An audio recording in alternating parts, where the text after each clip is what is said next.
Count of Monte Cristo by Alexandre Dumas. Chapter 15. Number 34 and number 27. Dante passed through all the stages of torture natural to prisoners in suspense. He was sustained at first by that pride of conscious innocence which is the sequence to hope. Then he began to doubt his own innocence, which justified in some measure the governor's belief in his mental alienation. And then, realizing his sentiment of pride, he addressed his supplications not to God, but to man. God is always the last resource. Unfortunates, who ought to begin with God, do not have any hope in him till they have exhausted all other means of deliverance. Dante asked to be removed from his present dungeon into another, for a change, however disadvantageous, was still a change, and would afford him some amusement. He entreated to be allowed to walk about, to have fresh air, books, and writing materials. His requests were not granted, but he went on asking all the same. He accustomed himself to speaking to the new jailer, although the latter was, if possible, more taciturn than the old one. But still, to speak to a man, even though mute, was something. Dante spoke for the sake of hearing his own voice. He had tried to speak when alone, but the sound of his voice terrified him. Often before his captivity, Dante's mind had revolted at the idea of assemblages of prisoners made up of thieves, vagabonds, and murderers. He now wished to be amongst them, in order to see some other face besides that of his jailer. He sighed for the galleys with the infamous costume, the chain, and the brand on the shoulder. The galley slaves breathed the fresh air of heaven and saw each other. They were very happy. He besought the jailer one day to let him have a companion, were it even the mad abbé. The jailer, though rough and hardened by the constant sight of so much suffering, was yet a man. At the bottom of his heart he had often had a feeling of pity for this unhappy young man who suffered so, and he laid the request of number 34 before the governor. But the latter sapiently imagined that Dante wished to conspire or attempt an escape, and refused his request. Dante had exhausted all human resources, and he then turned to God. All the pious ideas that had been so long forgotten returned. He recollected the prayers his mother had taught him, and discovered a new meaning in every word. For in prosperity prayers seem but a mere medley of words, until misfortune comes, and the unhappy sufferer first understands the meaning of the sublime language in which he invokes the pity of heaven. He prayed and prayed aloud, no longer terrified at the sound of his own voice, for he fell into a sort of ecstasy. He laid every action of his life before the Almighty, proposed tasks to accomplish, and at the end of every prayer introduced the entreaty oftener addressed to man than to God, "Forgive us our trespasses, as we forgive them that trespass against us." Yet, in spite of his earnest prayers, Dante remained a prisoner. Then gloom settled heavily upon him. Dante was a man of great simplicity of thought, and without education. He could not, therefore, in the solitude of his dungeon, traverse in mental vision the history of the ages, bring to life the nations that had perished, and rebuild the ancient cities so vast and stupendous in the light of the imagination, and that pass before the eye, glowing with celestial colors in Martin's Babylonian pictures. He could not do this, he whose past life was so short, whose present so melancholy, and his future so doubtful. 19 years of light to reflect upon in eternal darkness. No distraction could come to his aid. His energetic spirit, that would have exulted in thus revisiting the past, was imprisoned like an eagle in a cage. He clung to one idea, that of his happiness destroyed without apparent cause by an unheard-of fatality. He considered and reconsidered this idea, devoured it, so to speak, as the implacable Ugolino devours the skull of Archbishop Roger in the Inferno of Dante. Rage supplanted religious fervor. Dante uttered blasphemies that made his jailer recoil with horror, dashed himself furiously against the walls of his prison, wreaked his anger upon everything, and chiefly upon himself, so that the least thing, a grain of sand, a straw, or a breath of air that annoyed him, led to paroxysms of fury. Then the letter that Villefort had showed to him recurred to his mind, and every line gleamed forth in fiery letters on the wall like the Mene Tekel Upharsin of Belshazzar. He told himself that it was the enmity of man, and not the vengeance of heaven, that had thus plunged him into the deepest misery. He consigned his unknown persecutors to the most horrible tortures he could imagine, and found them all insufficient, because after torture came death, and after death, if not repose, at least the boon of unconsciousness. By dint of constantly dwelling on the idea that tranquillity was death, and if punishment were the end in view, other tortures than death must be invented, he began to reflect on suicide. Unhappy he who, on the brink of misfortune, broods over ideas like these. Before him is a dead sea that stretches in azure calm before the eye.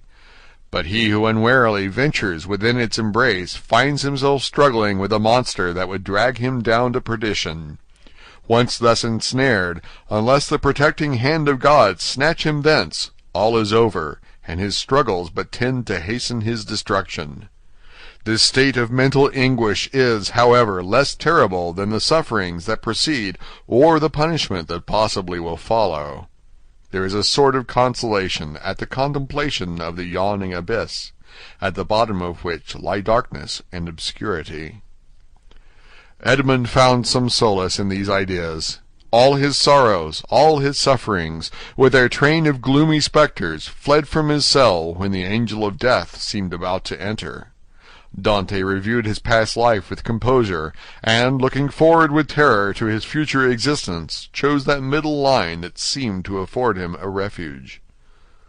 "Sometimes," said he, "in my voyages, when I was a man and commanded other men, I have seen the heavens overcast, the sea rage in foam, the storm arise, and like a monstrous bird, beating the two horizons with its wings. Then I felt that my vessel was a vain refuge that trembled and shook before the tempest. Soon the fury of the waves and the sight of the sharp rocks announced the approach of death, and death then terrified me, and I used all my skill and intelligence as a man and a sailor to struggle against the wrath of God. But I did so because I was happy, because I had not courted death, because to be cast upon a bed of rocks and seaweed seemed terrible, because I was unwilling that I, a creature made for the service of God, should serve for food to the gulls and ravens. But now it is different. I have lost all that bound me to life. Death smiles and invites me to repose. I die after my own manner. I die exhausted and broken-spirited, as I fall asleep when I have paced 3,000 times round my cell." No sooner had this idea taken possession of him than he became more composed, arranged his couch to the best of his power, ate little and slept less, and found existence almost supportable, because he felt that he could throw it off at pleasure like a worn-out garment. Two methods of self-destruction were at his disposal. He could hang himself with his handkerchief to the window bars, or refuse food and die of starvation. But the first was repugnant to him. Dante has always entertained the greatest horror of pirates who are hung up to the yardarm. He would not die by what seemed an infamous death. He resolved to adopt the second, and began that day to carry out his resolve. Nearly 4 years had passed away. At the end of the second he had ceased to mark the lapse of time. Dante said, "I wish to die," and had chosen the manner of his death, and fearful of changing his mind, he had taken an oath to die. "When my morning and evening meals are brought," thought he, "I will cast them out of the window, and they will think that I have eaten them." He kept his word. Twice a day he cast out, through the barred aperture, the provisions his jailer brought him, at first gaily, then with deliberation, and at last with regret. Nothing but the recollection of his oath gave him strength to proceed. Hunger made viands once repugnant, now acceptable. He held the plate in his hand for an hour at a time, and gazed thoughtfully at the morsel of bad meat, of tainted fish, of black and mouldy bread. It was the last yearning for life, contending with the resolution of despair. Then his dungeon seemed less somber, his prospects less desperate. He was still young. He was only 4 or 5 and 20. He had nearly 50 years to live. What unforeseen events might not open his prison door and restore him to liberty? Then he raised to his lips the repast that, like a voluntary Tantalus, he refused himself, but he thought of his oath, and he would not break it. He persisted until at last he had not sufficient strength to rise and cast his supper out of the loophole.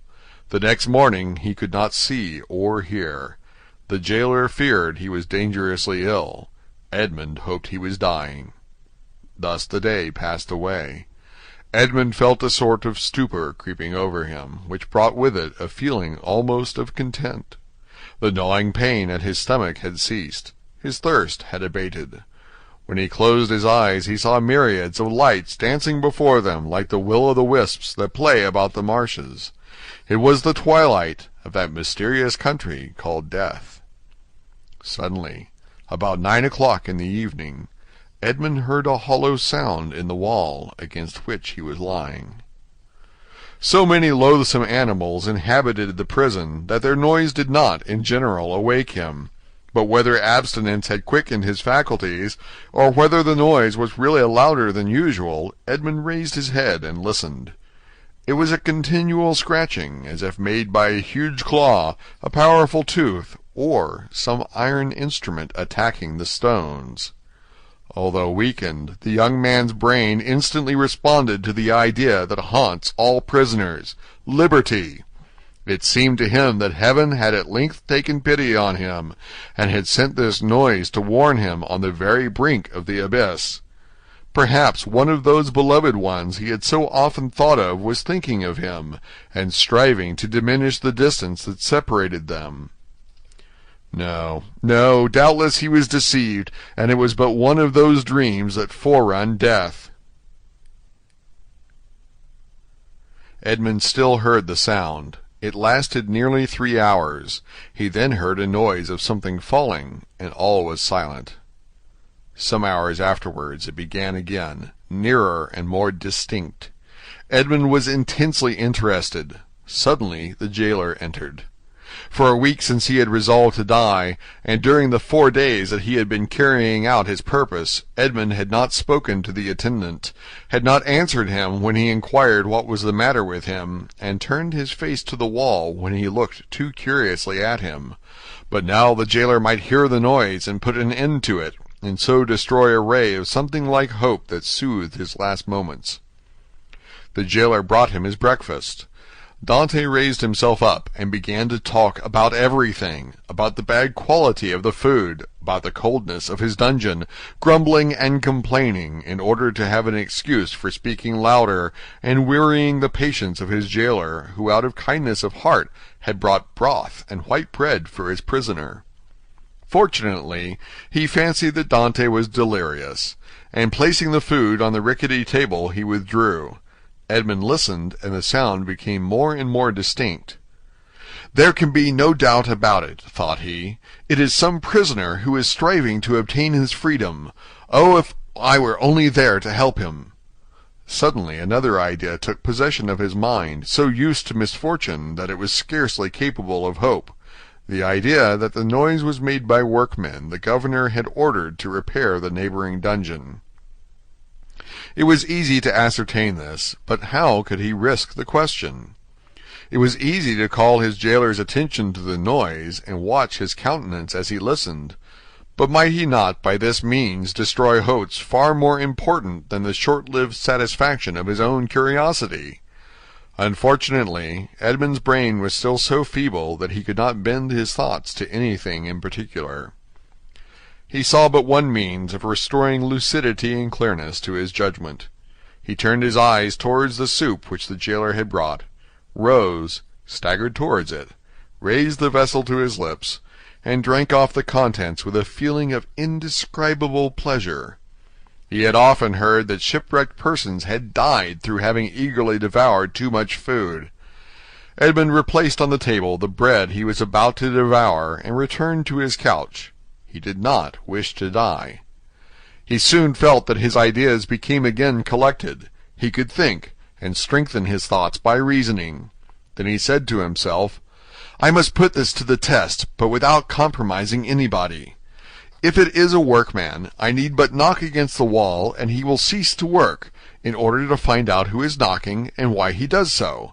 But as his occupation is sanctioned by the governor, he will soon resume it.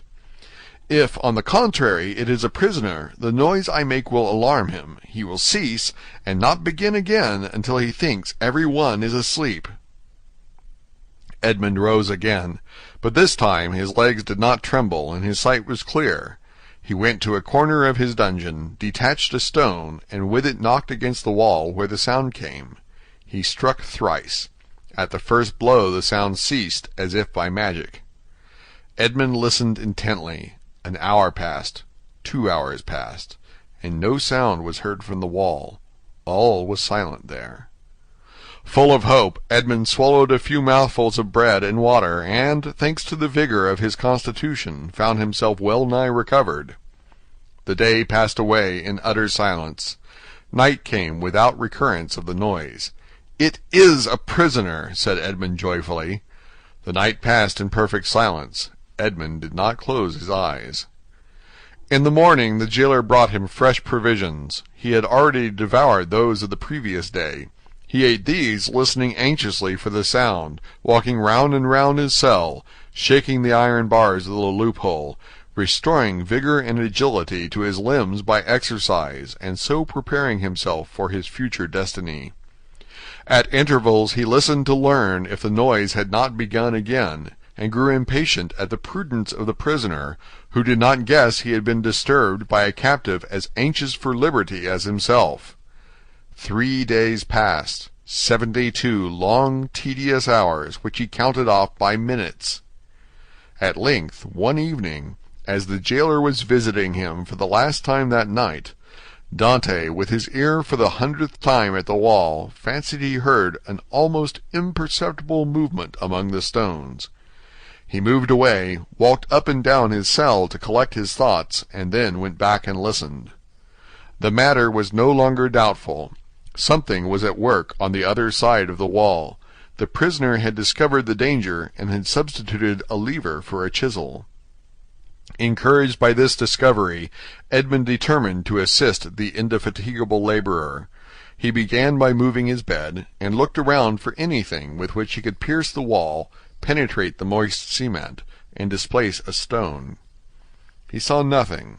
He had no knife or sharp instrument. The window grating was of iron, but he had too often assured himself of its solidity. All his furniture consisted of a bed, a chair, a table, a pail, and a jug. The bed had iron clamps, but they were screwed to the wood, and it would have required a screwdriver to take them off. The table and chair had nothing. The pail had once possessed a handle, but that had been removed. Dante had but one resource, which was to break the jug, and with one of the sharp fragments attack the wall. He let the jug fall on the floor, and it broke in pieces. Dante concealed 2 or 3 of the sharpest fragments in his bed, leaving the rest on the floor. The breaking of his jug was too natural an accident to excite suspicion. Edmund had all the night to work in, but in the darkness he could not do much, and he soon felt that he was working against something very hard. He pushed back his bed and waited for day. All night he heard the subterranean workmen, who continued to mine his way. Day came. The jailer entered. Dante told him that the jug had fallen from his hands while he was drinking, and the jailer went grumblingly to fetch another, without giving himself the trouble to remove the fragments of the broken one. He returned speedily, advised the prisoner to be more careful, and departed. Dante heard joyfully the key grate in the lock. He listened until the sound of steps died away, and then, hastily displacing his bed, saw by the faint light that penetrated into his cell that he had labored uselessly the previous evening in attacking the stone instead of removing the plaster that surrounded it. The damp had rendered it friable, and Dante was able to break it off, in small morsels, it is true, but at the end of half an hour he had scraped off a handful. A mathematician might have calculated that in 2 years, supposing that the rock was not encountered, a passage 20 feet long and 2 feet broad might be formed. The prisoner reproached himself with not having thus employed the hours he had passed in vain hopes, prayer, and despondency. During the 6 years that he had been imprisoned, what might he not have accomplished? In 3 days he had succeeded, with the utmost precaution, in removing the cement and exposing the stonework.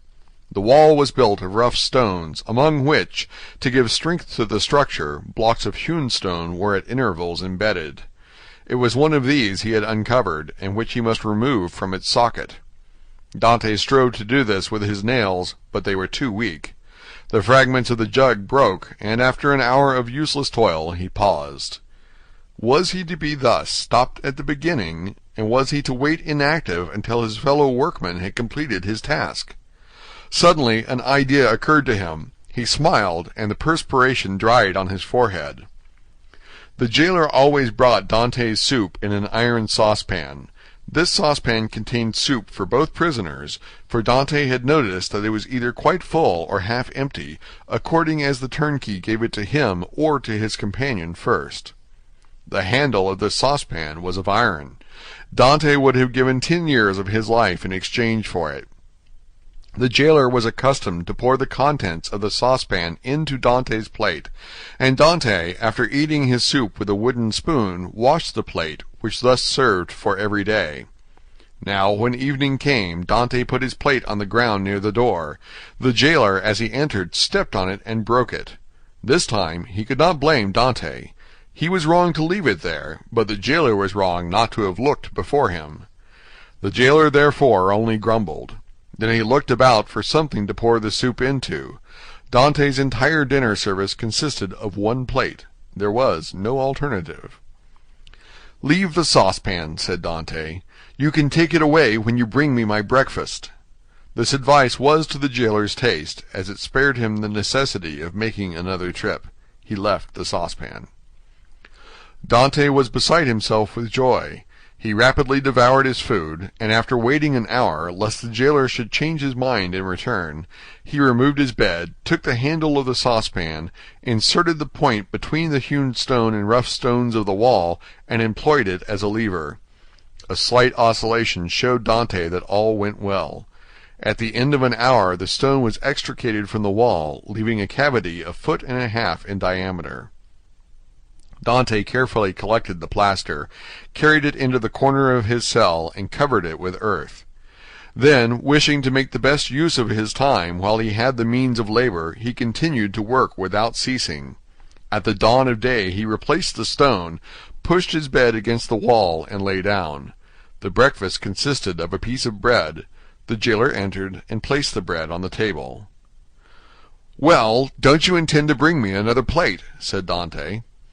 "No," replied the turnkey. "You destroy everything. First you break your jug, then you make me break your plate. If all the prisoners followed your example, the government would be ruined. I shall leave you the saucepan, and pour your soup into that. So for the future, I hope you will not be so destructive." Dante raised his eyes to heaven and clasped his hands beneath the coverlet. He felt more gratitude for the possession of this piece of iron than he had ever felt for anything. He had noticed, however, that the prisoner on the other side had ceased to labor. No matter. This was a greater reason for proceeding. If his neighbor would not come to him, he would go to his neighbor. All day he toiled on untiringly, and by the evening he had succeeded in extracting 10 handfuls of plaster and fragments of stone. When the hour for his jailer's visit arrived, Dante straightened the handle of the saucepan as well as he could, and placed it in its accustomed place. The turnkey poured his ration of soup into it, together with the fish, for thrice a week the prisoners were deprived of meat. This would have been a method of reckoning time, had not Dante long ceased to do so. Having poured out the soup, the turnkey retired. Dante wished to ascertain whether his neighbor had really ceased to work. He listened. All was silent, as it had been for the last 3 days. Dante sighed. It was evident that his neighbor distrusted him. However, he toiled on all the night without being discouraged, but after 2 or 3 hours he encountered an obstacle. The iron made no impression, but met with a smooth surface. Dante touched it, and found that it was a beam. This beam crossed, or rather blocked up, the hole Dante has made. It was necessary, therefore, to dig above or under it. The unhappy young man had not thought of this. "Oh, my God, murmured he, "I have so earnestly prayed to you that I hoped my prayers had been heard. After having deprived me of my liberty, after having deprived me of death, after having recalled me to existence, my God, have pity on me, and do not let me die in despair." "Who talks of God and despair at the same time?" said a voice that seemed to come from beneath the earth, and, deadened by the distance, sounded hollow and sepulchral in the young man's ears. Edmund's hair stood on end, and he rose to his knees. "Ah," said he, "I hear a human voice." Edmund had not heard anyone speak save his jailer for 4 or 5 years, and a jailer is no man to a prisoner. He is a living door, a barrier of flesh and blood, adding strength to restraints of oak and iron. "In the name of heaven," cried Dante, "speak again, though the sound of your voice terrifies me. Who are you?" "Who are you?" said the voice. "An unhappy prisoner," replied Dante, who made no hesitation in answering. "Of what country?" "A Frenchman." "Your name?" "Edmond Dante." "Your profession?" "A sailor." "How long have you been here?" "Since the 28th of February, 1815. "Your crime?" "I am innocent." "But of what are you accused?" "Of having conspired to aid the Emperor's return." "What? For the Emperor's return? The Emperor is no longer on the throne, then?" "He abdicated at Fontainebleau in 1814, and was sent to the island of Elba. But how long have you been here that you are ignorant of all this?" "Since 1811. Dante shuddered. This man had been 4 years longer than himself in prison. "Do not dig any more," said the voice. "Only tell me, how high up is your excavation?" "On a level with the floor." "How is it concealed?" "Behind my bed." "Has your bed been moved since you have been a prisoner?" "No." "What does your chamber open on?" "A corridor." "And the corridor?" "On a court." "Alas!" murmured the voice. "Oh, what is the matter?" cried Dante. "I have made a mistake, owing to an error in my plans. I took the wrong angle, and have come out 15 feet from where I intended. I took the wall you are mining for the outer wall of the fortress." "But then you would be close to the sea." "That is what I hoped." "And supposing you had succeeded?" "I should have thrown myself into the sea, gained one of the islands near here, the Isle de Dôme or the Isle de Tiburon, and then I should have been safe." "Could you have swum so far?" "Heaven would have given me strength, but now all is lost." "All?" "Yes. Stop up your excavation carefully. Do not work any more, and wait until you hear from me." "Tell me at least who you are." I am number 27. "You mistrust me, then," said Dante. Edmund fancied he heard a bitter laugh resounding from the depths. "Oh, I am a Christian!" cried Dante, guessing instinctively that this man meant to abandon him. "I swear to you by him who died for us that naught shall induce me to breathe one syllable to my jailers. But I conjure you, do not abandon me. If you do, I swear to you, for I have got to the end of my strength, that I will dash my brains out against the wall, and you will have my death to reproach yourself with." "How old are you? Your voice is that of a young man." "I do not know my age, for I have not counted the years I have been here. All I do know is that I was just 19 when I was arrested, the 28th of February, 1815. "Not quite 26, murmured the voice. "At that age he could not be a traitor." "Oh, no, no!" cried Dante. "I swear to you again, rather than betray you, I would allow myself to be hacked in pieces." "You have done well to speak to me, and ask for my assistance, for I was about to form another plan and leave you. But your age reassures me. I will not forget you. Wait." "How long?" "I must calculate our chances. I will give you the signal." "But you will not leave me. You will come to me, or you will let me come to you. We will escape, and if we cannot escape, we will talk. You of those whom you love, and I of those whom I love. You must love somebody." "No, I am alone in the world." "Then you will love me. If you are young, I will be your comrade. If you are old, I will be your son. I have a father who is 70 if he yet lives. I only love him and a young girl called Mercedes. My father has not yet forgotten me, I am sure, but God alone knows if she loves me still. I shall love you as I loved my father." "It is well," returned the voice. "Tomorrow." These few words were uttered with an accent that left no doubt of his sincerity. Dante rose, dispersed the fragments with the same precaution as before, and pushed his bed back against the wall. He then gave himself up to his happiness. He would no longer be alone. He was, perhaps, about to regain his liberty. At the worst, he would have a companion, and captivity that is shared is but half captivity. Plaints made in common are almost prayers, and prayers where 2 or 3 are gathered together invoke the mercy of heaven. All day Dante walked up and down his cell. He sat down occasionally on his bed, pressing his hand on his heart. At the slightest noise he bounded towards the door. Once or twice the thought crossed his mind that he might be separated from this unknown, whom he loved already, and then his mind was made up. When the jailer moved his bed and stooped to examine the opening, he would kill him with his water jug.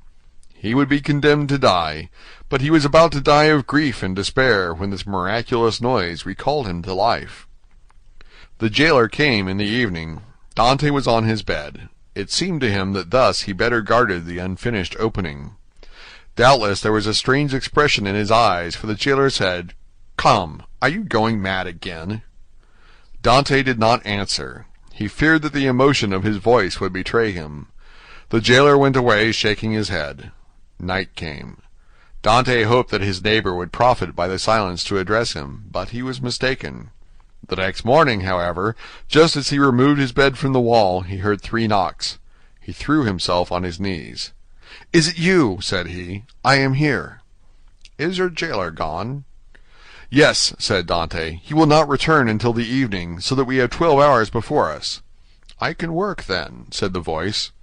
"Oh, yes, yes, this instant, I entreat you."